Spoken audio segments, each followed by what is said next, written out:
Hello members, एक बार पुनः हम लोग आ गए हैं IT 402 के यूनिट 3 में, जहाँ पे हम देखेंगे डाटाबेस मैनेज सिस्टम। ठीक है, तो चलिए आइए स्टार्ट करते हैं चैप्टर को और देखते हैं हम लोग डाटाबेस मैनेज सिस्टम। सबसे फर्स्ट क्वेश्चन आता है व्हाट इज डाटाबेस। चलिए ये देखते हैं डाटाबेस क्या होता है। तो डाटाबेस क्या होता है कि ये ऑर्गेनाइज्ड कलेक्शन होता है किसका, डाटा का। ठीक है, कोई भी आपसे पूछे तो एक लाइन में आप डायरेक्ट आंसर दोगे। डाटाबेस का मतलब कि किसी भी डाटा का ऑर्गेनाइज्ड कलेक्शन, उसी को हम लोग क्या बोलते हैं, डाटाबेस। यानी बहुत सारा डाटा है, ठीक है, उसको एक ऑर्गेनाइज या एक अरेंजमेंट प्रोवाइड कर दिया जाए, उसे ऑर्गेनाइज्ड कर दिया जाए। ठीक है, तो बहुत सारे डाटा यानी कलेक्शन ऑफ डाटा हो गया, है ना, और उसे सही तरीके से व्यवस्थित कर दिया आपने, तो क्या बन जाएगा वो डाटाबेस। वैसे भी आप नॉर्मली जो डाटा उठाते हो उस डाटा से थोड़ी ना आप इंफॉर्मेशन निकाल सकते हो, उस डाटा को अरेंज करोगे तभी आप चीजों को एनालिसिस कर सकते हो। ठीक है, तो वहीं से क्या बन जाता है, डाटाबेस। एग्जाम्पल के लिए यहाँ पे लिखा गया कि एक स्टेशनरी शॉप है, details records of material available in the shop is database. तो मेनली एक स्टेशनरी शॉप है जिसमें जाहिर सी बात है कि बहुत सारी चीजें रखी होंगी। सपोज कर लो लाइब्रेरी है, तो लाइब्रेरी के अंदर बहुत सारी किताबें रखी गई हैं, है ना। अब लाइब्रेरी के अंदर कौन सी किताब रखी गई है ये कैसे पता चल पाएगा, जब हम सभी किताबों का एक डाटा बनाएंगे और एक सीक्वेंस में रखेंगे, तभी तो पता चल पाएगा कि इस पूरे लाइब्रेरी के अंदर कितना किताब है। ठीक है, तो जब एक सीक्वेंस में हम उस पूरे किताबों की लिस्ट को कर देंगे तो उसी को हम लोग बोलेंगे database. Okay, similarly in computerized system we need to maintain several files. We would use database program such as Microsoft Access। तो देखिए ऐसे कंप्यूटर क्या बोलते हैं, कंप्यूटर सिस्टम हम यूज करते हैं, उसमें बहुत सारी फाइल्स होती हैं, उनको भी मेंटेन करना होता है। ठीक है ना, तो वहां पे भी हमें किसकी जरूरत पड़ती है, डाटाबेस प्रोग्राम की। डाटाबेस प्रोग्राम जैसे कि माइक्रोसॉफ्ट एक्सेस हो गया, openoffice.org, base and my SQL. ठीक है ना, this database program are use to organise the data as per our needs in the computer system. तो जिस तरीके से हमें ऑर्गेनाइज करना होता है डाटा को, या डाटाबेस प्रोग्राम सिंपल डाटा को जिस तरीके से हमें ऑर्गेनाइज करना है उस हिसाब से हम क्या करते हैं, डाटाबेस प्रोग्राम यूज करते हैं। बस याद रखेंगे डाटाबेस प्रोग्राम में कौन कौन आते हैं कंप्यूटर के अंदर, Microsoft Access, openoffice.org base and MySQL. Okay, अब हम देखते हैं डाटाबेस मैनेजमेंट सिस्टम। इसका मतलब क्या है, ध्यान देंगे। अभी ये तो आएगा डीबीएमएस एंड एक आएगा RDBMS, relational database management system. तो मेनली ऐसे समझ लीजिए कि एक प्रकार का कोर्स है। इस कोर्स के थ्रू आपको क्या सिखाया जाएगा कि किस तरीके से डाटा को क्या करना होता है, ऑर्गेनाइज करना होता है, यानी किस तरीके से एक डाटाबेस लिया जाता है, या कोई डाटाबेस है तो उसे मैनेज कैसे करना है। तो ले देके डाटा को ऑर्गेनाइज करना, डाटाबेस को मैनेज करना, इन्हीं सब के बारे में डीबीएमएस में बताया जाता है। A database management system is a software package with computer programs that control the creation, maintenance and use of database। ठीक है, तो database management system क्या है, सॉफ्टवेयर है एक प्रकार का। ठीक है ना, जो कि कंप्यूटर प्रोग्राम के अंदर पाया जाता है, और ये क्या करता है, ये कंट्रोल करता है क्रिएशन की, किस तरीके से डाटाबेस या डाटा को क्रिएट करना है। डाटाबेस जब मैं बोल रहा हूँ ध्यान देंगे कि मैंने बोला डाटाबेस को क्रिएट करना, तो डाटाबेस का मतलब आप सबको पता होना चाहिए। डाटाबेस का मतलब ऑर्गेनाइज कलेक्शन ऑफ डाटा। तो किस तरीके से हम डाटा को ऑर्गेनाइज तरीके से किस तरीके से डाटा को हम ऑर्गेनाइज करेंगे, उनको मेंटेन करेंगे और कैसे हम यूज करेंगे। तो ये पूरा का पूरा डिटेल या इस पूरे की कहानी जो है एक सॉफ्टवेयर पैकेज के अंदर आपको देखने को मिलेगी।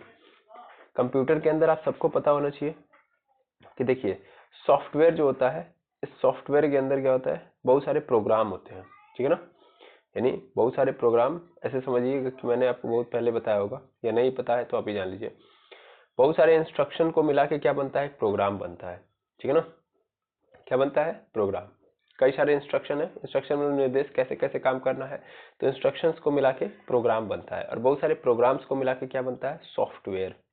ठीक है ना, तो जो आप ऐप यूज करते हो, ये जो एप्लीकेशन वगैरह होता है ना, वो बहुत सारे प्रोग्राम से मिलके बना होता है। ठीक है ना, यानी इसका मतलब पीछे क्या लगा हुआ है, सॉफ्टवेयर। तो सॉफ्टवेयर की मदद से आप सब कर रहे हो। उस सॉफ्टवेयर के अंदर क्या है, प्रोग्राम है, अलग अलग चीजों को करने का प्रोग्राम है। प्रोग्राम एक्चुअल में किससे मिलके बना है, बहुत सारे इंस्ट्रक्शन से मिलके बना है। तो वही बात यहाँ पे भी दी जा रही है।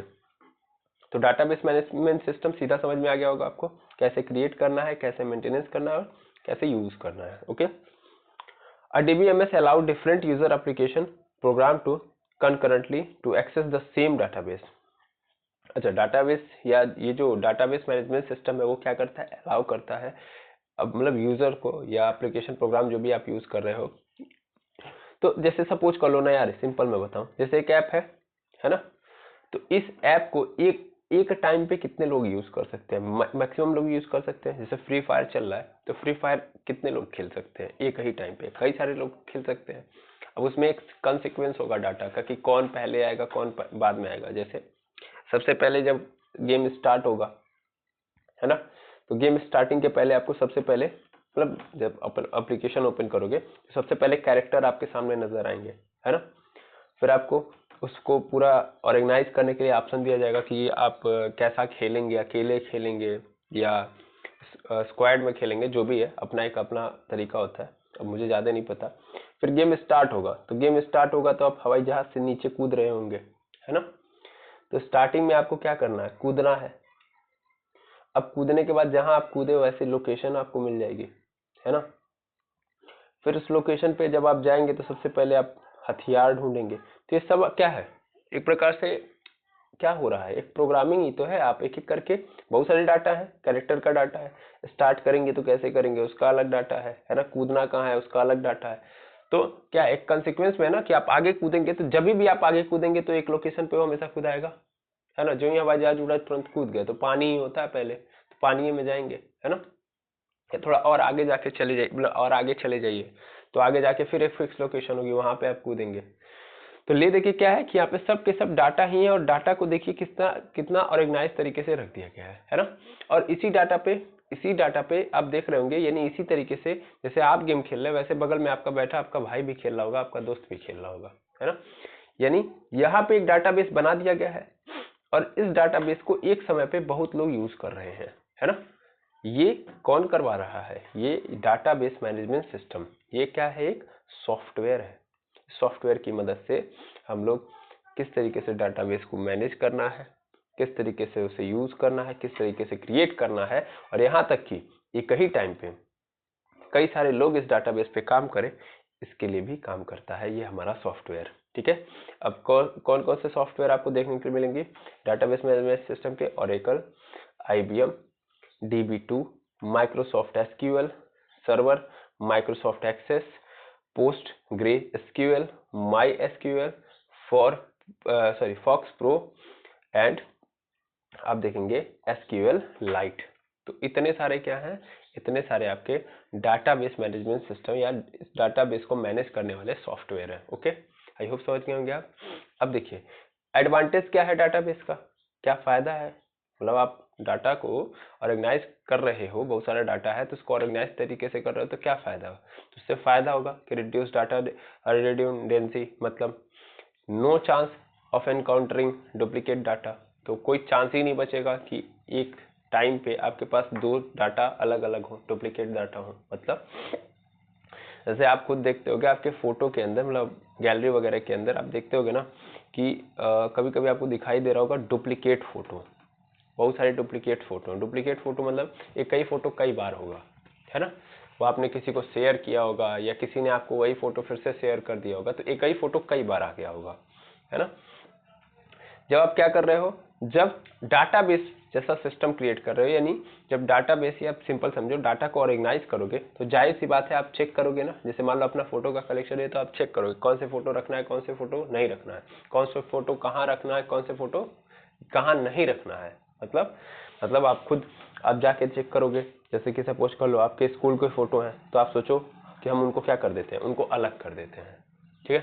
तो अपने स्कूल के फोटो को आप अलग करोगे, फिर अपने घर के फोटो को, या सिंपल समझो कोई फेस्टिवल आ रहा है तो फेस्टिवल वाले फोटो का अलग, मतलब फेस्टिवल पे जो फोटो लिया गया उसको अलग रखना चाह रहे हो, ठीक है।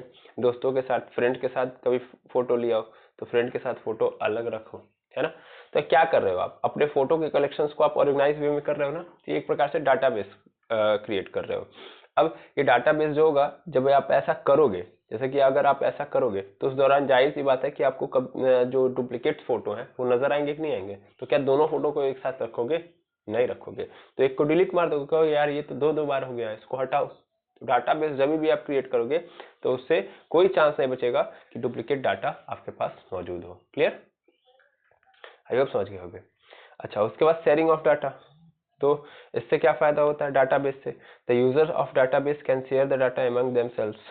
तो अगर एक डाटाबेस बना लिया, एक क्रिएट कर लिया, तो अब मान लो तुम्हारे स्कूल मतलब फोटो का कलेक्शन अलग अलग तरीके से कर लिया ना, तो अब तुम्हारे स्कूल के फ्रेंड से बोला यार वो उस दिन क्या बोलते हैं जो एनुअल फंक्शन हुआ था, उस एनुअल फंक्शन का फोटो एक काम करो सेंड कर दो। तो अब तुमको खोजना पड़ेगा नहीं भैया, तुरंत आप जाओगे एनुअल फंक्शन का जितना फोटो है एक साथ तुरंत क्या कर दोगे, शेयर कर दोगे। और सपोज कर लो आपने ऐसा डाटाबेस क्रिएट ही नहीं किया, बहुत सारे फोटो आपके कैमरा के अंदर है, तो बारी बारी जाके खोज ढूंढना पड़ेगा, है ना।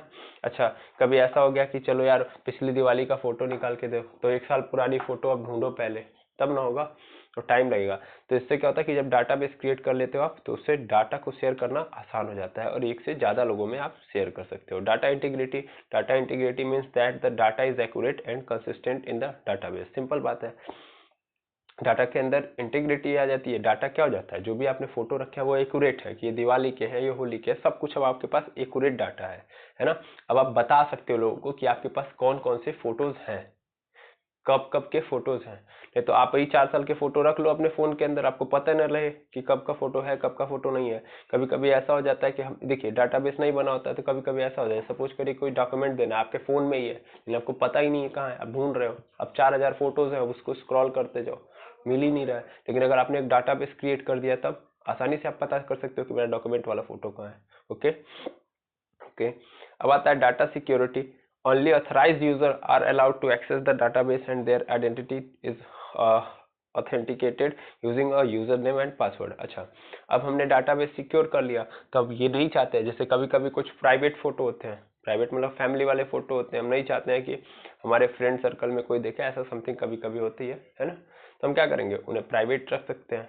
तो वो तभी कर सकते हैं ना जब हमें पहले से क्रिएट करेंगे कि इन फोटोज का हमारे फ्रेंड के पास नहीं जाना चाहिए। तो हम एक डाटाबेस पहले क्रिएट कर लेंगे कि फैमिली फोटोज होने चाहिए, या ऐसे कुछ प्राइवेट अपने फोटोज है जिनको हम नहीं दिखाना चाहते हैं।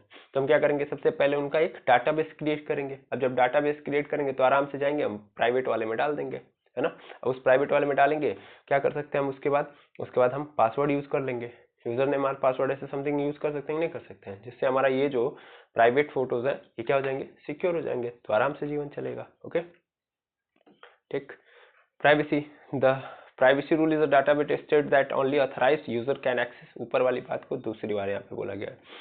अच्छा, बैकअप एंड रिकवरी, जाहिर सी बात है जब हमें पता रहेगा कि हमारा कौन कौन सा फोटो गया है, सपोज करिए डिलीट कर दिया आपने गलती से, तो आपको पता तो होना चाहिए ना कौन कौन से डिलीट हुए। अब 4000 फोटो रखे हो, पता नहीं कौन कौन सा डिलीट हुआ, पता नहीं चल रहा है ना। लेकिन अगर आपने एक डाटाबेस क्रिएट किया होगा तो आपको पता होगा कि कौन कौन से फोटोज गए होंगे, क्योंकि आपको अच्छे से पता होगा कि किस फोल्डर के अंदर कौन से फोटोज हैं, है ना। तो अगर वो डिलीट हो गए तो आप आसानी से फिर क्या कर सकते हो, उनको रिकवर कर सकते हो, बैकअप कर सकते हो। बैकअप मतलब रिकवरी, तो मतलब डिलीट हो गया तो फिर रिकवर कर लो। बैकअप का मतलब एक फोन से दूसरे फोन में, मतलब मान लो सपोज कर लो आपने फोन दूसरा चेंज कर लिया, तो आप चाहो तो पहले वाले फोन का फोटो दूसरे वाले में बैकअप कर सकते हो। देखो मैं फोटो पे ही पूरा एग्जांपल लेके काम कर रहा हूँ, ठीक है ना। उसके बाद आता है डाटा कंसिस्टेंसी। डाटा कंसिस्टेंसी का मतलब क्या होता है, should multiple mismatching copies of the same data. अच्छा, डाटा कंसिस्टेंसी में क्या होता है कि यहाँ पे आप कई सारे मतलब एक ही डाटा का कई बार कॉपी नहीं बनाओगे, है ना। सपोज कर लो आप फोल्डर क्रिएट कर रहे हो, ये फेस्टिवल का है, ये क्या बोलते हैं स्कूल का है, ये फैमिली के साथ का है, तो फिर आप क्या कर रहे हो, आप सपोज कर लो फोटोज को मतलब यहाँ से उठा के मेन डाटा से उठा के, यानी अपने मेन फोल्डर से उठा के इसमें डाल रहे हो, ठीक है ना। तो जो फोटो आप इसमें डाल दोगे वो फोटो आप इसमें थोड़ी ना डालोगे नहीं, क्योंकि आपको पता है कि ये फेस्टिवल वाला है, तो फेस्टिवल वाला फेस्टिवल के फोल्डर में रहेगा। तो जब आप डाटाबेस क्रिएट कर रहे हो तो उससे क्या होता है, मल्टीपल मिसमैच कॉपीज नहीं होती है। ओके सॉरी, मल्टीपल कॉपीज नहीं होती है, एक्चुअल में ये कहना चाहिए मल्टीपल मिसमैचिंग नहीं होती है, सीधा मतलब ये समझिए, ठीक है। अब क्या आता है कि data can be organise into two types. Data को हम दो तरीके से ऑर्गेनाइज कर सकते हैं, एक तो फ्लैट फाइल के रूप में, एक तो रिलेशनल फाइल के रूप में। फ्लैट फाइल का मतलब जैसे आप करते आते हो, सिंपल समझो। फ्लैट फाइल मतलब जैसे आप सिंपल क्या कर रहे हो कि स्टोर कर लिया, वही जो फेस्टिवल वाला बनाया एक एक करके क्या कर दिया इसके अंदर स्टोर कर दिया, है ना।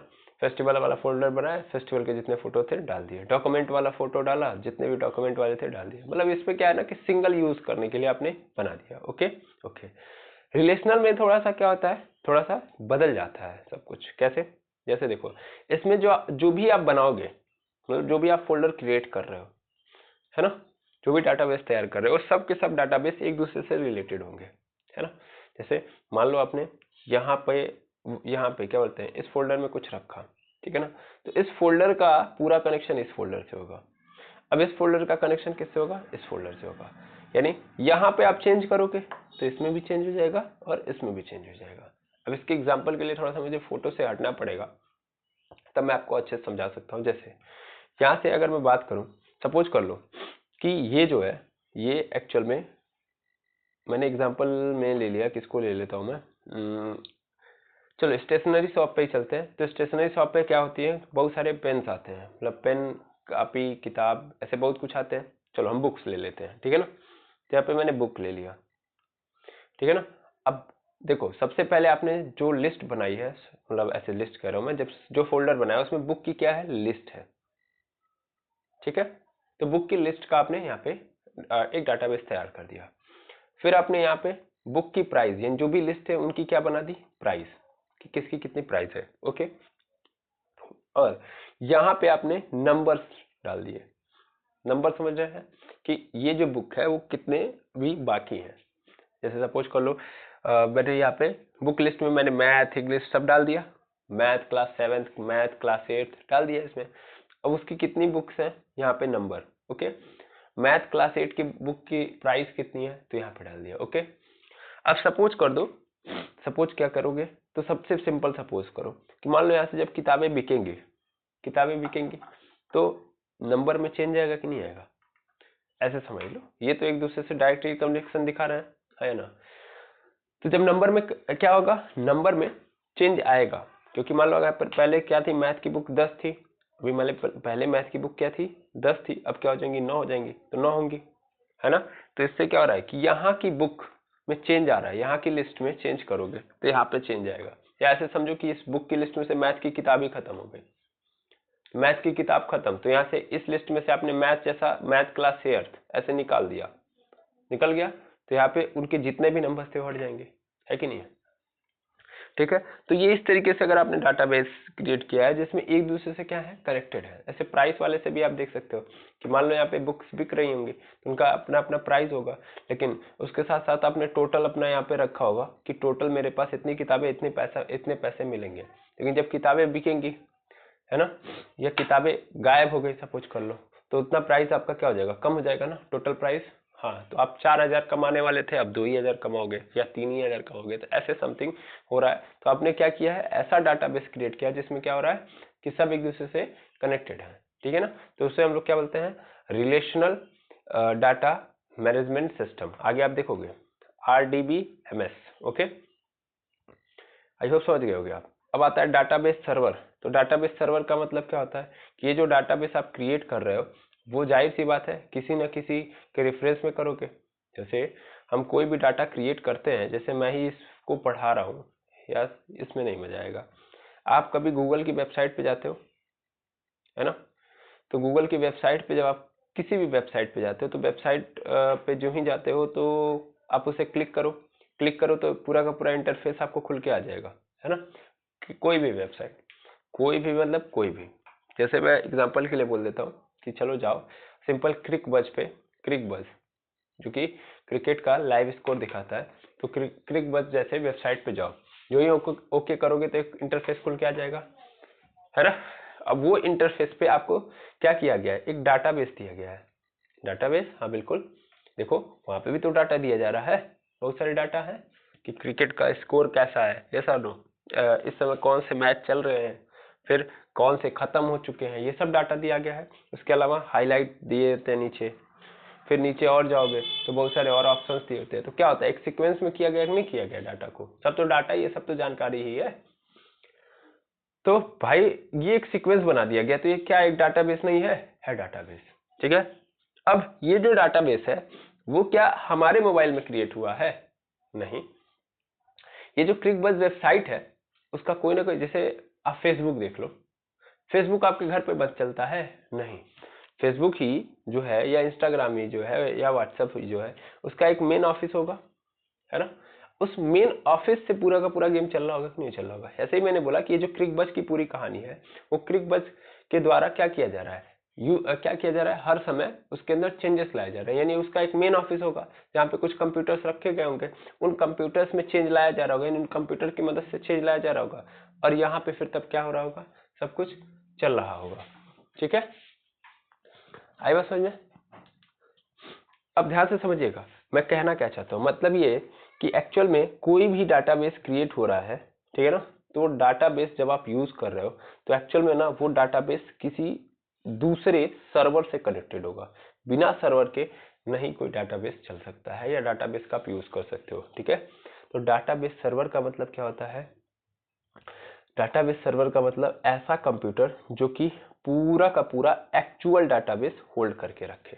ठीक है ना, और उसमें केवल और केवल क्या हो, केवल और केवल उसमें आप चला नहीं सकते, वो सर्वर है, आयो समझे, उस सर्वर से कनेक्ट होके बाकी में चल रहा है। जैसे क्रिकबज का पूरा है ना, तो उसमें बस आप क्या कर सकते हो, वो एक सर्वर है, उस सर्वर से कनेक्ट करके लोग आपका वो देख सकते हैं, मतलब जो भी है, आयो समझे।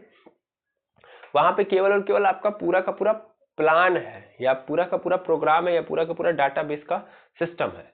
और उसी से देखिए, क्योंकि हमको पता है कि इंटरनेट कैसे चलता है, सर्वर से चलता है ना। सर्वर क्या होता है, जिसके थ्रू कनेक्ट हो पाते हैं हम लोग, है ना।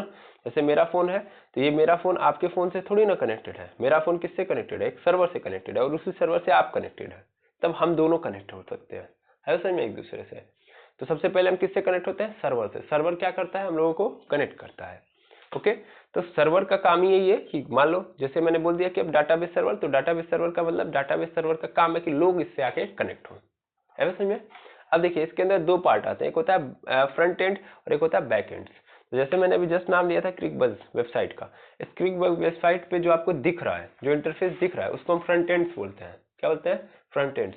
बट ऐसा नहीं है कि जैसे कि यहाँ पे जो ही जाओगे तो यहाँ पे लिखेगा कि इंडिया वर्सेस, ऐसे मान लेते हैं कि इंडिया वर्सेस न्यूजीलैंड, न्यूजीलैंड इतना स्कोर हो गया, इतना विकेट गिर गया, ऐसा कुछ नहीं दिखाई दे, मतलब ये सब दिखाई देता है ना, तो ये अपने आप में फ्रंट एंड है। ये क्या है, फ्रंट एंड है।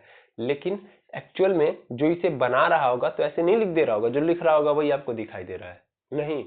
इसके लिए आप जानते हो ना, आपको बहुत सारे वेब डेवलपमेंट या ऐसे कुछ देखने के लिए मिलते हैं जहाँ पे आप HTML जावा ये सब सुनते होगे। तो वहां पे क्या होता है ना कि वहां पे बताया जाता है कि कैसे निर्माण किया जाता है इसका, तो बैकएंड है, बैकएंड हमको नहीं दिखाई देता है। बैकएंड का मतलब पीछे कोडिंग होती है, कोडिंग के बाद ये पूरा का पूरा प्रोग्राम आपको देखने के लिए मिलता है। तो पहले आप कभी सुनिएगा HTML के बारे में, तो HTML वगैरह पे क्या किया जाता है, वही वेबसाइट को कैसे क्रिएट करना है, कैसे एक इंटरफेस में क्या क्या लिखा होगा, ये सब चीज ऐसे होगा। अब ऐसा नहीं है कि आप जैसे कंप्यूटर के अंदर देख रहे हो, तो मान लो मुझे इस पूरे लाइन को रेड कर देना है, जैसे आप जो ही अंदर गए तो ये इंडिया वर्सेस न्यूजीलैंड आपको रेड दिखाई दे रहा है। तो ऐसा नहीं है कि माउस लिया और इसको रेड कर दिया तो रेड दिखाई दे रहा है, नहीं। वहां पे अलग तरीके से क्या होता है, प्रोग्रामिंग होती है, कोडिंग होती है, उसे बैकएंड बोलते हैं। जो दिखाई दे रहा है फ्रंट एंड, और इसके पीछे जो गेम खेला गया है जिसके थ्रू ये दिखाई दे रहा है उसको हम बैकएंड बोलते हैं। हम क्या देख पाते हैं, फ्रंट एंड। ठीक है, समझ में आया? ठीक है, अब देखो वही चीज लिखी गई कि front end database server are referred to as backend. ठीक है, आई होप क्लियर, समझ में आ गया होगा। नहीं सॉरी, ये database server are refer to as backend. तो डाटाबेस सर्वर क्या है, अपने आप में बैकएंड है, क्योंकि हम देख सकते नहीं है, हम तो केवल जो दिख रहा है ना, मतलब हम तो चला रहे हैं ना, तो हमको तो फ्रंट एंड दिखाई देगा ना, आई बात समझ में। तो याद रखिएगा, database on the database server are access through command line और graphic user interface tools refer to as front end. तो जो ग्राफिक हमको दिखाई देते हैं, जो इंटरफेस हमको दिखाई देता है वो फ्रंट एंड है, और जो डाटा सर्वर है वही हमारा क्या है, बैक एंड है, क्योंकि वो तो हम देख नहीं सकते। अब RDBMS आता है, तो RDBMS का फुल फॉर्म होता है रिलेशनल डाटाबेस मैनेजमेंट सिस्टम। ये क्या है, एक डाटाबेस मैनेजमेंट सिस्टम है जो कि बेस्ड है रिलेशनल मॉडल पे। रिलेशनल मॉडल जो कि मैंने पीछे बताया था कि आप एक डाटाबेस क्रिएट कर रहे हैं और इस डाटाबेस के अंदर क्या है कहानी, तो ये डाटाबेस एक दूसरे से कनेक्टेड है ना। एक में चेंज करोगे तो दूसरे में चेंज आएगा, तीसरे में भी चेंज आएगा, है बस समझ में। तो उस तरीके के मैनेजमेंट सिस्टम या ऐसे सॉफ्टवेयर के अंदर, ऐसे सिंपल समझो, ऐसा सॉफ्टवेयर जिसमें रिलेशनल डाटाबेस तैयार किया जाता है, उसी हम रिलेशनल डाटाबेस मैनेजमेंट सिस्टम कहते हैं। ठीक है। अब इसमें जो होता है, इसमें जो जितने भी डाटा होते हैं, डाटाबेस होते हैं, वो किस टर्म में रिप्रेजेंट किए जाते हैं? टपल्स के फॉर्म में। ठीक है ना, या रिलेशन, या सिंपल से बोल सकता हूँ टेबल्स के फॉर्म में। टपल्स यानी रो, या रिलेशंस यानी टेबल के फॉर्म में। तो दो तरीके से आपको इसमें डाटा देखने के लिए मिलेंगे। अब डाटाबेस कॉन्सेप्ट क्या है कि database contents objects that are used for storing and managing information. अब कई सारे डाटाबेस, मतलब सिंपल समझो, डाटाबेस की कॉन्सेप्ट है, कैसे हम इसे क्रिएट करेंगे, तो कुछ टर्म हमारे सामने आते हैं, उनको देखना जरूरी है। सबसे पहला हमारे पास क्या है? सबसे पहला हमारे पास है, एक सेकेंड इसको, सबसे पहले ये बड़ा इंपॉर्टेंट है, आपसे पूछ सकता है आइटम का मतलब क्या होता है, फील्ड का मतलब, रिकॉर्ड का मतलब, वैल्यू का मतलब। तो आइटम का मतलब जिसके बारे में मुझे डाटाबेस क्रिएट करना है। जैसे मैंने बोल दिया फेस्टिवल का मुझे फोटो चाहिए, तो फेस्टिवल के लिए जो फोटो है ना आपका, तो आपने फेस्टिवल फोल्डर का नाम डाला, वही आपका क्या है? आइटम है। आएगा समझ में? यानी फेस्टिवल से रिलेटेड जितने फोटो डालेंगे वो उस आइटम के अंदर रिलेटेड है। आइटम मतलब समझ में आ रहा है? आइटम मतलब जिसके बारे में आपको इंफॉर्मेशन स्टोर करनी है या एक डाटाबेस क्रिएट करना है। फील्ड, मतलब, फील्ड का मतलब क्या होता है कि फील्ड का मतलब जो भी आप उसके अंदर फोटोज डाल रहे हो उस आइटम के अंदर, फेस्टिवल के अंदर जो भी फोटो डालोगे, जो कि फेस्टिवल से रिलेटेड होगा, वो क्या होगा? फील्ड हो जाएगा। ठीक है ना। रिकॉर्ड का मतलब, अब जाहिर सी बात है कि अपना फेस्टिवल का अपना अपना रिकॉर्ड होगा ना, कि कौन से फेस्टिवल का ये फोटो है ना, ये होली का है, ये दिवाली का, तो रिकॉर्ड हो गया। और रिकॉर्ड के साथ साथ उनकी वैल्यूज भी होंगी। अब वो आप यहाँ से नहीं समझ सकते, यहाँ से समझ सकते हो। तो देखो यहाँ पे हमारे पास है, मैं एक डाटाबेस क्रिएट कर रहा हूँ, किसका? एम्प्लॉय का। तो एम्प्लॉय अपने आप में क्या हो गया? आइटम हो गया। ठीक ठीक। अब इस एम्प्लॉय के लिए जो जो आपने इंफॉर्मेशन दी, जैसे कि जो जो फेस्टिवल की फोटो आपने दी, तो अब मिली, ध्यान से समझो, जो जो क्वेश्चन पूछे गए एम्प्लॉय से रिलेटेड, तो वो कई सारे एम्प्लॉय के से रिलेटेड ये क्वेश्चन हैं। फिर से मैं एक बार थोड़ा सा ना ऊपर जाके थोड़ा सा इसको भी क्लियर करने के लिए कुछ बातें और बता दे रहा हूँ। फिर से समझो, आइटम का मतलब जिसके लिए हम डाटाबेस क्रिएट कर रहे हैं। अब इस डाटाबेस को क्रिएट करने के लिए जो जो क्वेश्चंस हम पूछ रहे हैं, जिससे हम उस आइटम के अंदर यूज कर पाए, यानी उस आइटम को क्रिएट कर पाए, उसे हम लोग क्या बोलते हैं? फील्ड। ठीक है ना। यानी इसका डाटाबेस क्रिएट करने के लिए जो जो हमें इंफॉर्मेशन चाहिए, तो एम्प्लॉय कोड, जैसे मुझे एम्प्लॉय के बारे में एक डाटाबेस तैयार करना है, तो मुझे क्या क्या चाहिए? एम्प्लॉय का कोड चाहिए, एम्प्लॉय का नेम चाहिए, एम्प्लॉय का एड्रेस चाहिए, एम्प्लॉय का क्या बोलते हैं, डिजाइन, क्या बोलते हैं उसको भाई, अच्छा, डेजिग्नेशन बोलते हैं। तो डेजिग्नेशन चाहिए, एम्प्लॉय का कॉन्टेक्ट नंबर चाहिए, एम्प्लॉय कितनी सैलरी पाता है, ये चाहिए ना। तो इतने सारे हमको पहले क्वेश्चन लिखने पड़ेंगे। ये जो मैंने क्वेश्चन लिखा ताकि मैं इस एम्प्लॉय के बारे में डाटाबेस क्रिएट कर पाऊँ, ये अपने आप में क्या है? फील्ड है। ओके। अब उसके बाद क्या है? रिकॉर्ड। तो ये जो एम्प्लॉय है ना, इस एम्प्लॉय का ये पूरा का पूरा क्या है? रिकॉर्ड ही तो है, कि एम्प्लॉय कोड ये है, एम्प्लॉय का नाम ये है, एम्प्लॉय का एड्रेस ये है, डेजिग्नेशन ये है, कि मतलब किस पोस्ट पे काम करता है, तो मैनेजर है, कॉन्टैक्ट नंबर क्या है, सैलरी क्या है, आयो समझ में? तो ये रिकॉर्ड है, ये सब का सब क्या है? रिकॉर्ड है। और इस रिकॉर्ड के लिए जो आपने डाटा दिया है, तो सब के सब अपने आप में क्या है? वैल्यूज है। आयो समझ में? ये पूरा का पूरा रिकॉर्ड है, और इसके अंदर जो आपने रखा है वो सब के सब क्या है? वैल्यू है। आई बात समझ में? है ना? क्लियर? के field, K field is a value in a field that unequally, मतलब सॉरी यूनिकली। की फील्ड का मतलब, की फील्ड एक ऐसी वैल्यू है जिसके अंदर एक फील्ड यूनिक तरीके से पाया जाता है। मतलब सिंपल यार, फील्ड मतलब समझ रहे हैं ना। तो ये जो आपने डाला है, ये जो अपने आपने यूज किया है, ये अपने आप में क्या है? की फील्ड ही तो है। ये यूनिक डाटा पेश कर रहा है, या सिंपल समझ लो। तो इसमें अगर मैं आपको सीधा समझाऊं, तो जैसे एक ऐसा डाटा जो कि यूनिक हो, जैसे फील्ड मतलब समझ रहे हो? फील्ड मतलब, अगेन फिर से पीछे जाओ, फील्ड मतलब मैंने अभी जस्ट ऊपर समझाया था, एक बार फिर से देख लो ताकि दिक्कत ना हो। देखो फिर से, ये आपका क्या है? आइटम है। ठीक। इस आइटम के लिए जो जो मतलब हमको क्वेश्चन चाहिए, जिसके थ्रू हम इस आइटम को क्लियर कर पाए, तो वो हमारा फील्ड है। अब इसमें यूनिक फील्ड क्या हो सकता है? Unique field, question number 1, unique मतलब जो एक एम्प्लॉय के लिए यूनिक हो। एम्प्लॉय का नाम हो सकता है, मैंने एक एम्प्लॉय का नाम रखा सतिंदर, तो दूसरे का नाम भी सतिंदर हो जाए। एम्प्लॉय का एड्रेस, नहीं, बिल्कुल नहीं, भाई यहाँ पे मेरठ लिखा है तो मेरठ से बहुत लोग हो सकते हैं। एम्प्लॉय का डेजिग्नेशन मैनेजर, तो मैनेजर तो एक जरूरी नहीं कि एक ही हो सकता है कई हो सकते हैं। देखो अगर एक हुआ तो अपने आप में यूनिक है, अकेले हुआ तो मेरठ, मतलब मेरठ का अकेले हुआ तो वो भी अपने आप में यूनिक। यूनिक का मतलब जो वो है वो दूसरा नहीं होना चाहिए, मतलब वहां से हम तुरंत उसको कनेक्ट कर लें। कभी आपने सुना होगा कि कई जगहों पे या स्कूल के अंदर ही एक लड़का ऐसा होता है जिसके लोकेशन से उसको हम लोग पहचान लेते हैं कि अरे यार वो क्या बोलते हैं, ये फलाने जगह का लड़का कहाँ है, तो फलाने जगह जो ही बोलेंगे लोग समझ जाएंगे उफ उसकी बात चल रही है, इसका मतलब वो अकेले आता होगा, है ना, वहां से।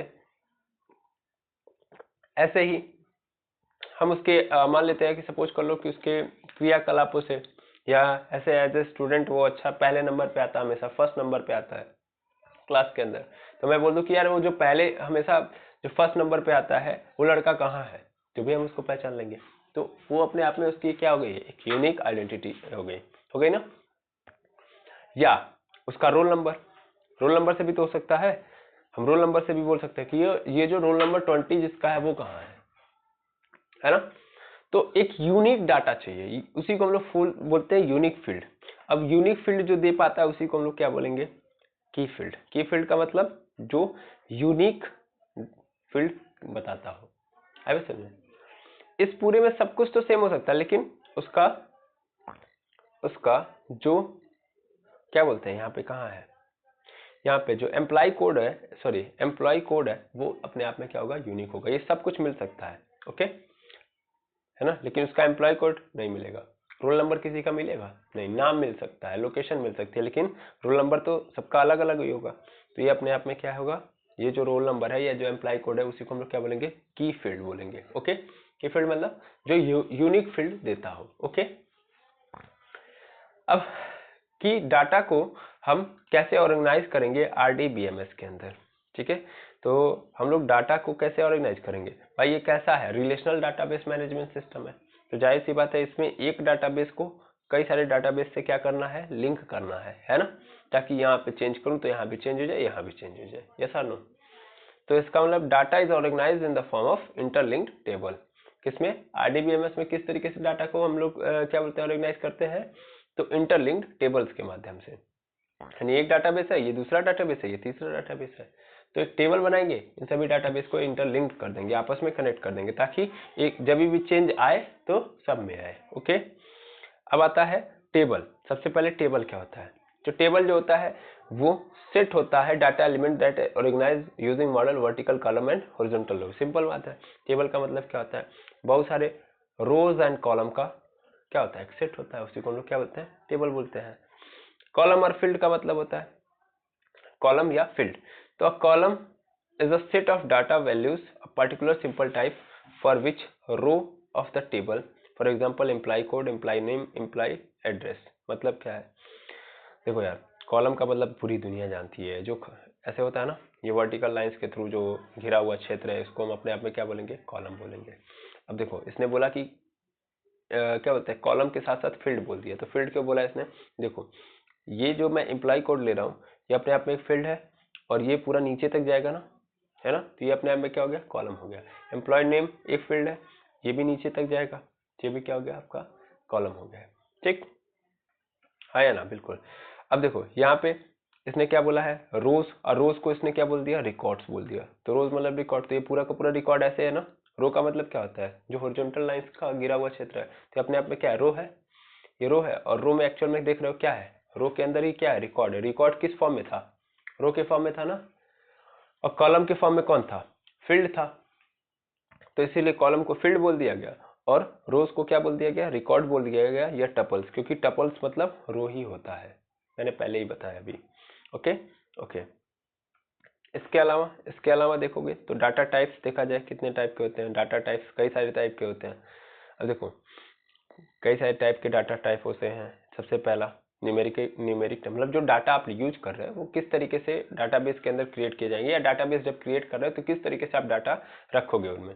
न्यूमेरिक टाइप वाले डाटा रखोगे, अल्फा न्यूमेरिक टाइप वाले रखोगे, binary type, data time, other variable time. सबसे पहले हम देखेंगे न्यूमेरिक टाइप्स। इसमें क्या होगा, इसमें आप किसी भी डाटा को क्या बोल सकते हैं, बुलियन मतलब यस या नो टाइप में रखोगे। न्यूमेरिक मतलब समझ पा रहे हैं, सिंपल यार, नंबर के फॉर्म में। आई बात समझ में? नंबर 1 2 3 4 5 न्यूमेरिक टाइप हो गया। अब ये कई सारे तरीके से हो सकते हैं, है ना। एक तो बुलियन हो गया, दूसरा आपका टेनिल्ट बोल सकते हैं, यानी टीनी इंटीजर्स, यानी छोटे छोटे जो इंटीजर्स होते हैं। स्मॉल इंट यानी सीधा मतलब स्मॉल इंटीजर हो गया, या इंटीजर हो गया, या बिग इंटीजर हो गया। टीनी इंटीजर मतलब छोटे वाले इंटीजर। ओके, ऐसे याद कर लेना, स्मॉल इंट यानी स्मॉल इंटीजर। इंटीजर इंटीजर सबको पता है ना, जिसमें प्लस भी हो, माइनस भी हो और जीरो भी हो, है ना। यानी एक नंबर प्लस में है, माइनस में और जीरो भी है तो उसको इंटीजर बोल देंगे, फिलहाल में यही समझो। बिग इंट मतलब बड़ा वाला इंटीजर। न्यूमेरिक यानी नंबर सीधा सीधा सिंपल नंबर रख रहे हैं, 1 2 3 4 5 6 7। डेसिमल यानी दशमलव में रख रहे हैं। रियल नंबर में रख रहे हैं, यानी रियल नंबर बोला तो अंडर रूट यानी अंडर रूट हो गया, इसका यूज कर रहे हैं हम लोग। फ्लोट हो गया, डबल हो गया। तो मेनली न्यूमेरिक टाइप में क्या होगा कि आप किसी न्यूमेरिक वैल्यू को फिल कर रहे हो। अब वो कई सारे तरीके से आप रख सकते हो। ओके, अल्फा न्यूमेरिक में क्या होता है? अल्फा न्यूमेरिक में ये होता है कि आप मतलब नंबर में भी रख रहे हो, और नंबर के साथ साथ आप किस में रख रहे हो? एबीसीडी, यानी एबीसीडी का भी प्रयोग कर रहे हो, ठीक है ना। तो उसे हम लोग क्या बोलेंगे? अल्फा न्यूमेरिक टाइप्स बोलेंगे, ठीक है ना। अल्फा मतलब अल्फाबेट और न्यूमेरिक मतलब न्यूमेरिक नंबर, ठीक है। तो नंबर भी है और वेरिएबल भी है। अब ये देखिए, तो ये हमारे पास कई सारे तरीके के आएंगे, जैसे जैसे लॉन्ग वारचार, ठीक है ना। लॉन्ग वारचार, इसको हम मेमोरीज के थ्रू बोल सकते हैं, या सिंपल समझो लॉन्ग टेक्स्ट, जो बहुत लंबी आप लाइनें लिखते हो, ठीक है ना, या बहुत ज्यादा बड़ा टेक्स्ट लिख रहे हो, तो वो क्या होगा? लॉन्ग वारचार। केवल चार यानी छोटे टेक्स्ट। वारचार मतलब तो ऐसे टेक्स्ट जो कि स्पेसिफाइड लेंथ के हो। स्पेसिफाइड लेंथ का मतलब आप एक फिक्स लेंथ के अंदर कह रहे हो कि इतने में ही आपको क्या करना है? पूरा फिल कर देना है, तो वो क्या होगा? वारचार होगा। अब वारचार इग्नोर केस का मतलब, इग्नोर केस का मतलब जैसे ये बड़ा सिंपल है। जैसे कभी कभी आपने किसी जगह पे अपने डाटा को फिल किया होगा, तो आप उसको स्मॉल में भी फिल कर रहे होगे, तो भी जानते हैं यहाँ पे क्या छप रहा होगा? कैपिटल, है ना। यानी यहाँ पे जो भी डाटा आप डालोगे वो पहले से बोल देगा कि नहीं, केवल अपर केस वाले चाहिए, लोअर केस वाले नहीं चाहिए, यानी केवल अल्फाबेट वाले, जो सॉरी कैपिटल लेटर वाले ही हम एक्सेप्ट करेंगे, है ना। स्मॉल लेटर वाले नहीं कर रहे हैं, तो वो उसको क्या बोलेंगे? वारचार इग्नोर केस। फिर से समझो, लॉन्ग वारचार का मतलब जो लॉन्ग टेक्स्ट है, यानी लंबे टेक्स्ट आप यूज कर रहे हो, खूब लिख रहे हो, ठीक है ना। तो ऐसा डाटाबेस बना रहे हो जिसमें आप बहुत सारा टेक्स्ट यूज कर रहे हो, तो वो क्या होगा? आपका लॉन्ग वारचार। केवल चार, तो मतलब आप ऐसा डाटाबेस बना रहे हो जिसमें केवल केवल छोटे छोटे टेक्स्ट हैं, ठीक है ना। फिर वारचार, ये वारचार में क्या होता है कि आपने एक बॉक्स बनाया, उस बॉक्स के अंदर ही आपको लिखना है, यानी एक स्पेसिफाइड लेंथ दे दी जाएगी, उसी में बस आपको लिखना होगा। और वारचार इग्नोर केस में क्या होगा? जिसमें आप क्या करोगे? जो आप मतलब वेरिएबल यूज कर रहे हो उसका आप सिंपल समझो कि सेंसिटिव केस डाल दे रहे हो। मतलब ऐसे मैं बोल सकता हूँ कि केवल अपर केस यूज कर रहे हो या लोअर केस। आपने बोल दिया लोअर केस, तो आप अगर यहाँ पे मतलब कैपिटल लेटर में भी लिखोगे तो स्मॉल लेटर में ही लिखाएगा, ठीक है ना। तो उसमें कंडीशंस डाल दे रहे हो, तो फिर वो वारचार इग्नोर केस। आई होप समझ गए हो गया। अब आता है बाइनरी टाइप। तो पूरी दुनिया जानती है बाइनरी टाइप का मतलब क्या होता है? 0 एंड 1। तो आप किसी डाटा को ऐसे तरीके से क्रिएट कर रहे हो या डाटाबेस बना रहे हो जिसमें आप किसी भी डाटा को बाइनरी नंबर्स में कन्वर्ट करके रख रहे हो। जैसे एक फोटो ही रखना है तो उसको किस में कन्वर्ट कर दिया आपने? बाइनरी नंबर में। और बाइनरी नंबर में आप रख के फिर आप डाटा को क्रिएट कर रहे हो या रख रहे हो। ओके, तो उसे हम लोग क्या बोलेंगे? Binary type. ओके, अच्छा अब देखेंगे the list of different data type available in binary types. कई सारे तरीके के ये भी होते हैं, लॉन्ग वार बाइनरी, केवल बाइनरी एंड वार बाइनरी। तो इसमें क्या होता है? लॉन्ग वार बाइनरी का मतलब किसी इमेज को आप बाइनरी नंबर में कन्वर्ट करके रख रहे हो। बाइनरी यानी सिर्फ 0 और 1 डाट, मतलब समझ में आ रहा है ना। कोई इमेज अगर आप 0 1 में कन्वर्ट कर रहे हो, यहाँ पे नंबर को ही कन्वर्ट कर दे रहे हो, यहाँ भी नंबर को ही कन्वर्ट कर रहे हो। अब आता है डेट और टाइम में, मतलब कोई आप डाटा क्या कर रहे हो? डेट और टाइम में कन्वर्ट करके रख रहे हो। जैसे कि ये सब इन्फॉर्मेशन कैसे रखिए? जैसे डेट ऑफ बर्थ हो गया, डेट ऑफ एडमिशन हो गया, तो ये सब के सब क्या है? डेट और टाइम में ही तो रख रहे हो डाटा। समझ में आ रहा है? यानी कोई डाटा आप किस तरीके से रख रहे हो? डेट और टाइम के कंसर्न में, तो उसको हम क्या बोलेंगे? उसको हम लोग डेट टाइम डाटाबेस बोलेंगे, ठीक है। ठीक अब देखो द डेट, मतलब बहुत सारे डाटा टाइप जो बताया जा रहे हैं डेट टाइप के, डेट और टाइम के रेफरेंस में होंगे। तो या तो केवल और केवल आप क्या कर रहे हो? स्टोर कर रहे हो डाटा जो कि किसमें? मंथ वाले हैं, डे वाले हैं, या ईयर की इंफॉर्मेशन दे रहे हैं, तो डेट वाले हो जाएंगे। टाइम मतलब अगर आप कोई डाटा रख रहे हो जिसमें आप बता रहे हो कि इतने घंटे या इतने मिनट या इतने सेकंड की इंफॉर्मेशन है, आई समझ में, तो आपके टाइम वाले हो जाएंगे। और टाइम स्टैम्प यानी डेट और टाइम दोनों एक साथ लिख रहे हो कि यानी इस डेट को इतने टाइम पे ये घटना हुई थी, या ये हमने बेचा है या हमने खरीदा है, तो आपका टाइम स्टैम्प वाला हो जाएगा। आई बात समझ में? ठीक ठीक। अब आता है प्राइमरी की। तो प्राइमरी की का मतलब क्या होता है? एक यूनिक वैल्यू होती है that identify row in a table. This keys are also indexed in database making it faster for the database to search और रिकॉर्ड। ठीक है। फिर सेकेंड नंबर पे आता है हमारे पास फॉरेन के। अब क्या मतलब है, पहले प्राइमरी के का ये तो समझा दें। देखो यार, सिंपल समझो। प्राइमरी के का मतलब क्या होता है? एक ऐसी वैल्यू जो कि आइडेंटिफाई होती है एक टेबल के रो में। ठीक है ना? क्या मतलब है सर? एक टेबल बनाए हो आप, एक टेबल बनाए हो, तो इसमें यूनिक वाला जो रो है, आई बात समझे, यूनिक रो, उसी को हम लोग क्या बोलेंगे? प्राइमरी के बोलेंगे। ठीक है ना? ये प्राइमरी के जो होता है वो अपने आप में इंपॉर्टेंट होता है। जैसे मान लो सिंपल समझो कि जैसे आपने डाटा बनाया है ना, तो उस डाटा के अंदर सिंपल समझो, सॉरी, डाटा हम किस फॉर्म में रख रहे हैं? टेबल के फॉर्म में। अब इसमें आपने एक यूनिक रो लिया। यूनिक रो मतलब सिंपल, जैसे मान लो मैंने यहाँ पे ले लिया यूनिक रो, तो यूनिक रो मतलब यही वाला होगा ना। अब ये यूनिक रो मतलब एक्चुअल में जैसे वहीं पे चले जाओ, वहीं पे मतलब कहाँ पे चले जाओ, तो जैसे आपने देखा था कि वो जो एम्प्लॉय का कोड था ना। अब इस एम्प्लॉय के कोड से उसका एक पूरा डाटा आ रहा था, है ना। अब मैंने क्या किया, सिंपल अपना कंप्यूटर निकाला, सॉरी कंप्यूटर मतलब कोई डाटाबेस होगा, उस डाटाबेस में मुझे किसी एम्प्लॉय के बारे में जानना है, तो फटाक से क्या करूंगा, उस की को पुट कर दूंगा। क्या पुट करूंगा सर? मैं पुट कर दूंगा उसका एम्प्लॉय कोड। डाल दिया। एम्प्लॉय कोड जो ही डालूंगा तो ये एक ऐसे रो टाइप में एक इंफॉर्मेशन आ जाएगी। आ जाएगी नहीं आ जाएगी? नहीं समझे सर? नहीं समझे? अच्छा ठीक, कोई बात नहीं। आपका बहुत सारा डाटा, जैसे आज के डेट में आप जानते हैं यूडाइस पोर्टल आपका आया हुआ है ना, उसमें आपका डाटा फिल किया गया होगा, तो उसमें आपका ना एक नंबर मिला होगा, एक सीरियल नंबर होगा। वो सीरियल नंबर आपका यूनिक नंबर होगा, है ना। या आपके कंप्यूटर, आपके विद्यालय के अंदर आपका पूरा डाटा रखा गया होगा, है ना, तो उस डाटा के लिए आपका रोल नंबर यूज किया गया होगा। अब जो ही आपने क्या किया, अपने स्कूल के कंप्यूटर के अंदर अपना रोल नंबर पुट किया, जो ही पुट करेंगे तो ये एक ऐसे लाइन, एक ऐसी रो क्रिएट हो जाएगी, है ना। एक रो आ जाएगी, उस रो के अंदर बहुत सारा क्या होगा, इंफॉर्मेशन होगा होगा तो ये जो आपने सीरियल नंबर डाला, ये जो रोल नंबर डाला, यही तो है प्राइमरी की। प्राइमरी की का मतलब क्या, कि जो ही हमने इसको पुट किया वो हमें एक रो में डाटा दे दे, उसको हम क्या बोलेंगे, प्राइमरी की बोलेंगे। ठीक है, आई बात समझ में कि नहीं? यानी सिंपल यार, जैसे आप अपने फोन के अंदर ही देख रहे होगे, क्या मैं बोल सकता हूँ, सिंपल क्या बोल सकता हूँ, या क्या ऐसे ले सकता हूँ, दिमाग में तो नहीं चल रहा है। जैसे मान लीजिए आप व्हाट्सएप पे ही जाते हो, तो व्हाट्सएप पे जो ही आप नाम टाइप करते हो, है ना, नेम टाइप करते हो, तो उस नेम का एक पूरा डाटा आ जाता है कि नहीं आ जाता है ना। या ऐसे चलो गूगल पे चले जाओ, गूगल पे जो ही जाओगे, एक नेम पुट करोगे, यहाँ पे नेम पुट करोगे, तुरंत आपको एक इंटरफेस आ जाएगा उस नेम से रिलेटेड। ठीक है, तो इस तरीके से आपको प्राइमरी की, उसको हम क्या बोलेंगे, प्राइमरी की।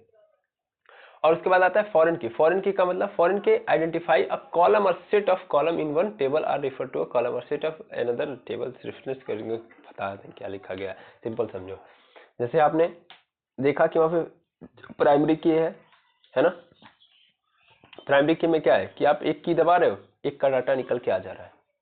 अब आप चाहते हो कि ये जो डाटा आया है, जैसे एक सीरियल नंबर का डाटा होगा, मतलब यहाँ पे एम्प्लॉय के कोड का डाटा होगा, यहाँ पे एम्प्लॉय का नेम होगा, है ना, तो अपने आप में ये एक एक रो है।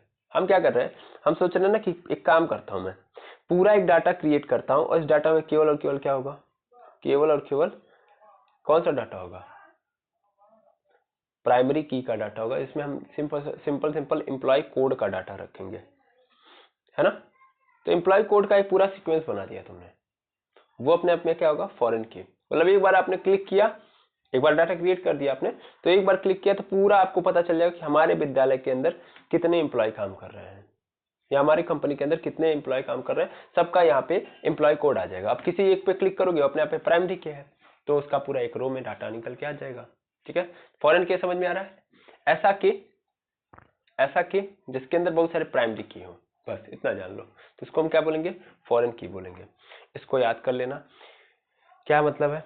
The one side of a relation is always the parent and provides pk primary key attribute to be copy the many sides of relation in is always the child into which the fk foreign k attribute or copies। मतलब क्या है इसका? देखो यार, simple one sided अगर यहाँ पे relation दिखाया जा रहा है, केवल एक ओर से दिखाया जा रहा है, यहाँ से मैं जो भी डाटा पुट कर रहा हूँ वो अगले तक पहुंच रहा है, लेकिन क्या हो रहा है, ये नहीं कि अगले से तीसरे दूसरे वाले में जा रहा है ना। मैं यहाँ पे जो डाटा डाल रहा हूँ, ये डाटा यहाँ तक पहुंच रहा है, लेकिन यहाँ से अगले में नहीं जा रहा है। मतलब तीन लोगों को इंटरकनेक्टेड किया गया है, लेकिन सिर्फ और सिर्फ यहाँ के चेंज से यहाँ पे चेंज आ रहा है, यहाँ पे चेंज नहीं जा रहा है। तो ऐसे समझ लो, उसको प्राइमरी की बोलेंगे, ठीक है ना, याद करने के लिए बस। और अगर ऐसा हो रहा है कि यहाँ पे चेंज ला रहा हूँ, इसमें भी हो रहा है, इसमें भी हो रहा है, तब उस केस में क्या हो रहा है, उसे हम लोग क्या बोल देंगे, फॉरेन के। याद रखना, वन पेरेंट के, प्राइमरी के, ठीक है ना, वन पेरेंट प्राइमरी के और मैनी चाइल्ड यानी फॉरेन के। ओके, अब ये जो हम देख रहे हैं डाटा, इसके सॉरी, यहाँ पे जो लैंग्वेज यूज करेंगे वो कितने टाइप के होंगे, दो टाइप के होंगे। किसके लिए? डाटाबेस के लिए, ठीक है ना। डाटाबेस के लिए कितने लैंग्वेजेस हम यूज करेंगे, दो। सबसे पहले हमारे पास आता है डीडीएल, डाटा डेफिनेशन लैंग्वेज, और दूसरा होता है data manipulation language. Data definition या description language, it is a standard are commands that define the different structure in a database. DDL statement create, modify and remove database objects such as table, index and user। ये क्या मतलब है? इस language का मतलब क्या है? तो डाटा की डेफिनेशन देता है या डिस्क्रिप्शन लैंग्वेज है। मतलब क्या होता है, इसके थ्रू आप क्या कर सकते हो, जो भी डाटाबेस आपने बनाया है इस लैंग्वेज की मदद से, उसमें आप क्या कर सकते हो, उस डाटाबेस को अगेन क्रिएट कर सकते हो, मॉडिफाई कर सकते हो और रिमूव कर सकते हो डाटाबेस ऑब्जेक्ट को, जैसे कि टेबल हो गया, इंडेक्सेस हो गया और यूजर्स को हो गया। समझ पा रहे हो जो मैं बोल रहा हूँ? ऐसा लैंग्वेज जिसकी मदद से आप क्या कर सकते हो, एक डाटाबेस के अंदर मॉडिफिकेशन कर सकते हो, क्रिएशन कर सकते हो या रिमूव कर सकते हो उसके अंदर से कुछ ऑब्जेक्ट्स को, जैसे कि टेबल हो गया, इंडेक्सेस हो गया, यूजर को हो गया। तो उसे हम लोग क्या बोलेंगे, डाटा डेफिनेशन लैंग्वेज या डाटा डिस्क्रिप्शन लैंग्वेज, ठीक है। अब यहाँ पे क्या क्या आप कर सकते हो, मतलब क्या क्या डीडीएल के स्टेटमेंट्स है, तो आप क्रिएट कर सकते हो, use to create database object. Database object मतलब समझ रहे हो ना, जैसे कि टेबल हो गया, इंडेक्सेस हो गया और यूजर हो गया, ठीक है। टेबल मतलब ऐसे कुछ, इंडेक्सेस मतलब कि क्या इसमें पुट करना है, क्या क्या रखा गया, और यूजर्स मतलब कौन कौन इसको यूज कर रहे हैं। ओके, तो वो आप क्रिएट कर सकते हो। अल्टर यानी use to modify database object, तो अल्टर मतलब चेंज लाना, तो आप डाटाबेस ऑब्जेक्ट्स के अंदर चेंज ला सकते हो। यानी मान लो आपने 3x4 का टेबल रखा एग्जांपल के लिए, आप चाहते हो 3x4 का नहीं हो, 4x5 का हो, तो आप क्या करोगे, 4x5 का ला दोगे, तो आप चेंज ला सकते हो। पहले तो डाल सकते हो, मतलब पहले बार में 3x4 का रखा आपने, तो ये क्रिएट करना हो गया। अगली बार में 3x4 का रख के आपने सोचा नहीं 4x5 का रखते हैं, 4 मतलब 4 रो हो और 5 क्या हो, कॉलम हो। ओके, तो ये अल्टर हो गया। और drop use to delete database object, तो आप चाहते हो कि जो डाटाबेस ऑब्जेक्ट मतलब 3x4 का रखा फिर 4x5, नहीं सर 4x5 अच्छा नहीं लग रहा है, इसको डिलीट करना है, तो आप यहाँ से डिलीट भी कर सकते हो डीडीएल की मदद से। Okay, clear. ये लैंग्वेज है जिसका यूज करके आप डाटाबेस के अंदर कुछ चीजें बदल सकते हो, क्रिएट कर सकते हो उसे और डिलीट कर सकते हो। क्लियर। अब आता है हमारे पास डाटा मैनिपुलेशन लैंग्वेज। अब इसके मदद से हम क्या कर सकते हैं, it is a standard for command that enable user to access and manipulate data in a database. ये एक्चुअल में क्या एक स्टैंडर्ड है जिसकी मदद से क्या करने के लिए बना है ये स्टैंडर्ड, तो कमांड और इनेबल करने के लिए यूजर क्या मतलब सॉरी अगेन, ये एक स्टैंडर्ड है जो कि क्या कर रहा होगा, कमांड और इनेबल कर रहा होगा यूजर को कि एक्सेस कर पाए क्या, मैनिपुलेट डाटा को, मतलब यूजर को एक्सेस करने में और मैनिपुलेट करने के लिए डाटाबेस के अंदर जो डाटा है उसे ये कमांड और इनेबल करता है। एग्जांपल से आप समझोगे क्या क्या करता है ये। तो ये सेलेक्ट करने का ऑप्शन देता है, इंसर्ट करने का ऑप्शन देता है। ऊपर वाला याद रखो, डाटा डेफिनेशन लैंग्वेज या डिस्क्रिप्शन लैंग्वेज, वो क्या कर रहा था, तो वो किसी चीज के अंदर वो क्रिएशन का ऑप्शन दे रहा था, चेंज का ऑप्शन दे रहा था और डिलीट का ऑप्शन दे रहा था। किसी डाटाबेस के अंदर जो ऑब्जेक्ट्स हैं उनको हम चेंज कर सकते हैं, डिलीट कर सकते हैं, क्रिएट कर सकते हैं। इसमें क्या होगा, इसमें हम क्या कर सकते हैं, सेलेक्ट कर सकते हैं, इंसर्ट कर सकते हैं, फिर इसके बाद डिलीट भी कर सकते हैं और अपडेट भी कर सकते हैं। तो लगभग वही चीजें हैं, अलग अलग है, ठीक है। जैसे इसमें use to retrieval of the information from the database, तो इसमें हमको डाटाबेस के अंदर क्या क्या इंफॉर्मेशन है उनको हम सेलेक्ट कर सकते हैं कि ये डाटाबेस हमको सॉरी ये हमको डाटा चाहिए। इसके अलावा यूज फॉर इंसर्टर न्यू, मतलब हम चाहते हैं कि नया इन्फॉर्मेशन इसके अंदर डाल दें, है ना, कोई नया एम्प्लॉय आ गया तो उसका अलग से हम चाहे तो उसमें ये डाल सकते हैं डाटा। आइए समझ में। तो सेलेक्ट करना यानी किसी एम्प्लॉय का डाटा सेलेक्ट कर सकते हैं हम इस लैंग्वेज की मदद से, ठीक है ना, ये एनेबल करता है अगर ये लैंग्वेज हम यूज कर रहे हैं डाटाबेस में। ओके तो हम चाहे तो किसी एम्प्लॉय का क्या कर सकते हैं, डाटा सेलेक्ट करके दूसरे को सेंड कर सकते हैं, चाहे तो हम नया डाटा इसके अंदर पुट कर सकते हैं इस लैंग्वेज की मदद से, अगर ये लैंग्वेज यूज कर रहे हैं हम लोग तो डाटाबेस के अंदर। ओके, उसके बाद फिर क्या है, उसके बाद अगर हम चाहे तो किसी का इंफॉर्मेशन डिलीट भी कर सकते हैं इस डाटाबेस में से, और चाहे तो हम मॉडिफाई कर सकते हैं उसके डाटाबेस को, मतलब इंफॉर्मेशन को। क्लियर। तो हमारे पास 4 ऑप्शन है इस लैंग्वेज के थ्रू। क्लियर। तो डाटा मैनिपुलेशन लैंग्वेज, और पहला क्या था हमारे पास, पहला हमारे पास था डाटा डेफिनेशन लैंग्वेज। मतलब समझ में आ रहा है, डाटा डेफिनेशन लैंग्वेज और डाटा मैनिपुलेशन लैंग्वेज क्या मतलब है इसका। तो दोनों लैंग्वेजेस का मतलब यही है कि हम इन दोनों लैंग्वेज की मदद से अलग अलग काम कर सकते हैं। क्या कर सकते हैं, आई होप समझ में आ गया होगा। ठीक, तो इस तरीके की कहानी हम लोगों की खत्म हो गई। अब यहाँ पे DML की 2 टाइप होते हैं, एक होता है प्रोसीड्यूरल और नॉन प्रोसीड्यूरल। मतलब क्या होता है, the user specify what data is needed and how to get it, and non procedural the user only specify what data is needed. देखो प्रोसीड्यूरल का मतलब क्या होता है, सिंपल समझो, ये DML का एक ऐसा लैंग्वेज है जिसमें यूजर जो होता है वो ये बताता है कि कितना डाटा है ना, या कौन सा डाटा हम कौन से डाटा की जरूरत है और हम कैसे इसे प्राप्त कर सकते हैं, तो प्रोसीड्यूरल। लेकिन यहाँ पे जब नॉन प्रोसीड्यूरल की बात आ गई तो यहाँ पे केवल और केवल मांगेगा, पता नहीं रहेगा कहाँ से आएगा, ऐसा समझ सकते हो।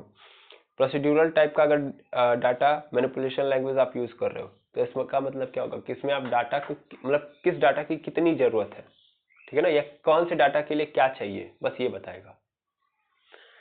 किसमें, नॉन प्रोसीड्यूरल में, सॉरी नॉन प्रोसीड्यूरल में सिर्फ और सिर्फ ये चाहेगा कि हमको अगर एक डाटा ऐसे समझ लो कि एक एम्प्लॉय है ना, इस एम्प्लॉय का मुझे डाटा क्या करना है, पूरा का पूरा एक इन्फॉर्मेशन क्रिएट करना है, तो उसके लिए क्या क्या डाटा चाहिए। नॉन प्रोसीड्यूरल यूज करो तो बस ये बोलेगा क्या क्या चाहिए, अब आप जाओ ढूंढ के लाओ। अब प्रोसीड्यूरल में जो जो चाहिए वो कहाँ से आएगा ये भी बताएगा, ऐसे याद रख लेना, ठीक है। तो प्रोसीड्यूरल में क्या होगा कि क्या क्या चाहिए और कहाँ कहाँ से मिलेगा, प्रोसीड्यूरल वो लैंग्वेज हमें दोनों बता देगा। और नॉन प्रोसीड्यूरल में क्या होगा कि इसमें जो डाटा है वो क्या चाहिए, मतलब कितनी की जरूरत है, सॉरी कौन कौन से डाटा की जरूरत है, बस इतना ही बोलेगा, इसके अलावा कुछ नहीं बोलेगा। Okay, clear. ठीक, अब देखो यहाँ पे note a popular data manipulation language is SQL। Data manipulation language कौन सा है, SQL। SQL मतलब स्ट्रक्चर्ड क्वेरी लैंग्वेज। ओके, आपसे बोल दे कि एक बताइए कि डाटा मैनिपुलेशन लैंग्वेज फेमस वाला कौन सा है, तो आप आंसर दोगे SQL यानी स्ट्रक्चर्ड क्वेरी लैंग्वेज। समझ में आ रहा है ना, ये लैंग्वेज है जिसकी मदद से आप डाटाबेस को क्रिएट करोगे, इसके अंदर चेंज लेके आओगे। क्लियर।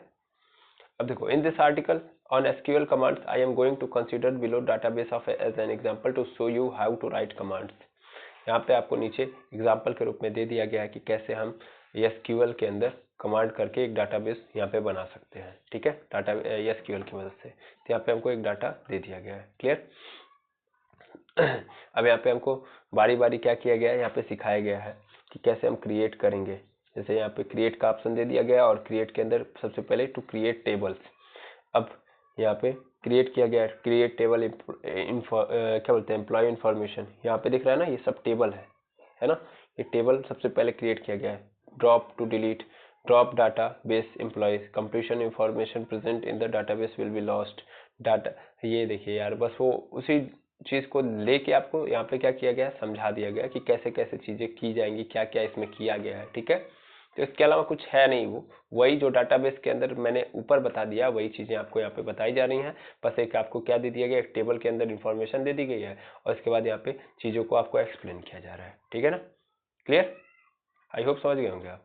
देखिए इसमें वही चीज को आपके सामने रख दिया गया है तो आप समझ लेंगे। आई होप पूरा का पूरा कंप्लीट है ये चैप्टर। तो इसी उम्मीद के साथ इस लेक्चर को यहीं पे विराम देंगे, मिलेंगे नेक्स्ट लेक्चर में। Thank you very much.